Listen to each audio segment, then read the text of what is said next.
team at Santa Monica Studio put a lot of work into just like creating this sort of Norse world of God of War.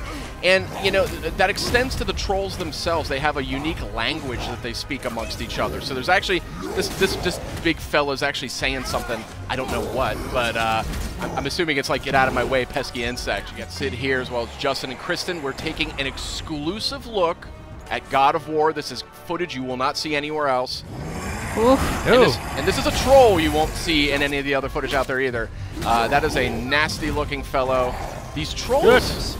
Yeah, look at this thing. These trolls are actually unique. They're named characters in the game's lore. Tell us a little bit. Each one is different. Each one has a completely different backstory. You know, as with Norse mythology, everything here sort of has a little bit of a story, a little bit of a narrative to it. So each of these guys, they're going to look a little different. They're going to fight a little different. The way you want to go up against them, you might want to think about it differently. Yeah, this guy looks a lot meaner. He's a lot more aggressive than the other enemies that we've seen. Now, interesting fact, too, I mean, the team at Santa Monica Studio put a lot of work into just, like, creating this sort of Norse world of God of War.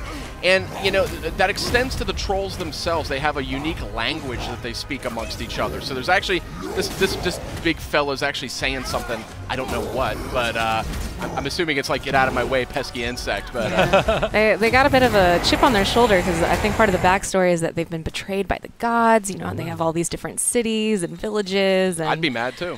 They, you know, they're down to fight. Boy, this game just looks so good.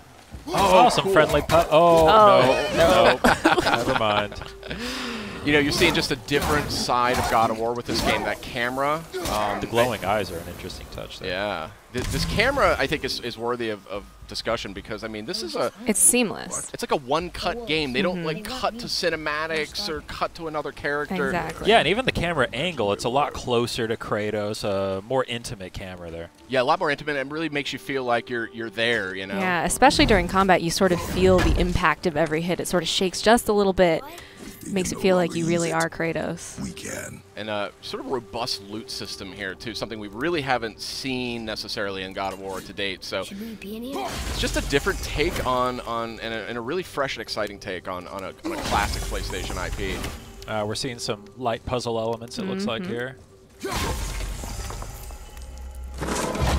Nice. Notably, you don't have to mash the button to open chests anymore. And there's a lot of different kinds of chests. The animations are always different. Ooh, a purple thing. That's a way to enhance your health. Nice. Cool. I think so the more of those puzzles that you find, they're sort of higher level loot that you're going to find in those rune chests. Never leave me alone again. Yeah, these environments. Look at this environment. I mean, just so detailed. So this tickled me too. You know, this is a new look at God of War, and the climbing is something that I always associated with God of War. You remember those epic climbing sequences? Yeah. So Cory Barlog's sort of a veteran on the series. He worked on the original. He was creative director on the second game, and he's creative director on this title as well. And he's riddled this game with just references, homages, clues for fans. I also just love these quiet moments though with Atreus, that as you're moving through the world, he's constantly, you know, commenting it with fresh eyes. I just love the relationship between Atreus and Kratos. You really see it develop just right away from the beginning. It just dives right in. Yeah, and it's definitely going to be, I think, the centerpiece of the game. It's pretty clear. It's got a lot of power to it emotionally. Like Kratos is this sort of troubled character. You know, if you've played these other games, he's in a different place in his life. He's got a lot of responsibility in a way that he maybe hasn't had in the past. And you know, he has to struggle to like keep his temper, something he's not maybe known for exactly. So, really, really interested to see where they go with that in this game. Yeah, it's interesting. It feels a lot more open, a lot more kind of catered to taking your time and exploring. Absolutely. Kind of punctuated by the fast action sequences. Has this been here all this time? Just beautiful. Why don't you help me up there? Oh, here we have you know, this Leviathan axe. This is the Kratos' new weapon of choice. It has a lot of impact in combat, but it also has some properties that sort of lend themselves to puzzle solving as well. Wait for me, boy. This fog is gorgeous. Yeah, that is some crazy looking fog there. Atreus!